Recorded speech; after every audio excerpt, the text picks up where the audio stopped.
This is Eric Thompson. I am president and lead financial advisor of Peerless Wealth. We are a registered SEC investment advisor located in Columbus, Ohio. Thanks for tuning in. As you saw from the title, what can baseball teach us about the best investment out there?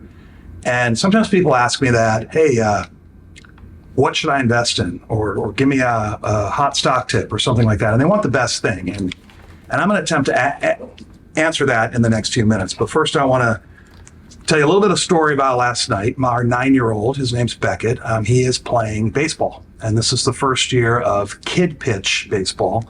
And so the games go a little slow. There's a lot of walks. The kids can't really pitch it on demand as a strike. But it's fun to watch.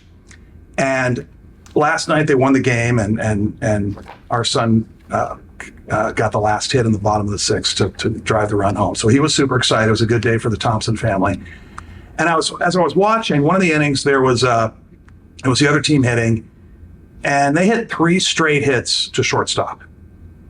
And one of them, the shortstop stopped and threw to first, got out. The other 2 just barely went by, and it ended up being a single. And I was thinking to myself, if you didn't know anything about baseball, and maybe it was your first time watching the game, you might be thinking, okay, I've watched 3 batters. All 3 of them have hit right to the same spot. Why in the world does the coach have players in right field and center field and second base and even third base? Why not just cluster everyone around where the ball is obviously going, right? Because those are the only 3 pitches you saw. And again, you don't know anything about baseball, so knowing what you know, 3 straight hits to shortstop area, isn't there an obvious trend there? Shouldn't we just cluster everyone around shortstop? And anyone that knows a little bit about baseball and has watched more than a couple games knows that that's not the answer. And the reason why that's not the answer is because where the ball hit can be very random. The next hit could go to right field. And if you cluster everyone around shortstop, then you get burned. So what the coach does is he places the players strategically around the field to cover wherever the ball might go. And we kind of do that with investing. I always tell my clients, we don't know where the ball's going to go. We don't know where the market's going to go. We don't know where stocks are going to go. We don't know where interest rates are going to go. We don't know what the Fed is going to do, what the housing market's going to do. But we know different investments behave differently with those environments. So I view myself like the coach of a baseball team, and I'm picking the best shortstop I can, or in my world, maybe the best bond fund manager I know of, the best pitcher I can, maybe the best small cap manager I know of. And I'm allocating clients' assets throughout the field so that the ball doesn't get through. And to give you an idea of the returns, the typical stock fund, whether it's a large cap fund, small cap fund, real estate equity fund, international emerging markets, over long periods of time, they'll probably do 8 to 10% on average. But they'll vary a lot. But some might do well while others are doing bad. And this is what diversification is all about. And to drive this point home, I'm going to show you one of my favorite charts, and it's going to make your head spin. I'll have it come up right now. It's going to remind you of science class. It's called the Callan Periodic Table of Investment Returns. So it looks like the periodic table of elements if you remember chemistry class. And what it does is, I'll go through an example.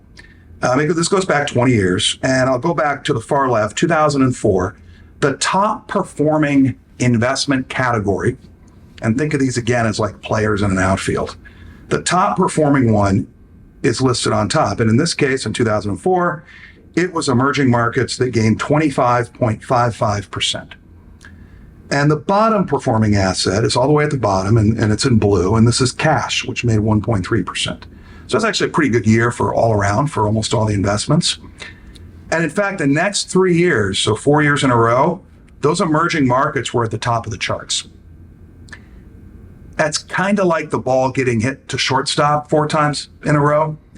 And when you're sitting there in 2007, it's tempting to look at emerging markets and say, wow, that's obviously where the ball's going to go. So I'm going to go ahead and put more money there. Well, look what happened in 2008. Emerging markets was at the very bottom and lost, 53%? That's crazy. Now that's an aggressive category, so big swings on emerging markets. And cash, which is in blue, was the worst performing asset, or close to worst for the 2004 through 2006. And then in 2008, it was the best. So things can shift really quickly.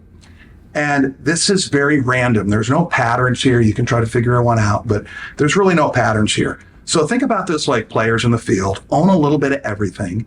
If you're younger, we don't need to own the bond funds, which are more stable and more conservative, but not as high returning.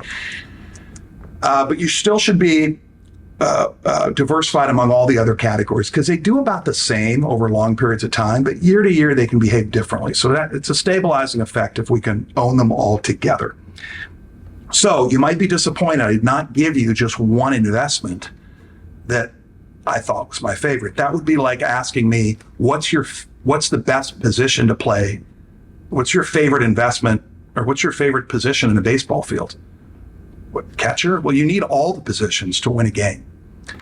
Just like you need all these investment categories to have a properly built portfolio. So there's no best position in baseball. There's no best investment. We only know that in hindsight. The best investment is a diversified portfolio. Thank you, and I hope you learned something as always. And contact me if you have any questions.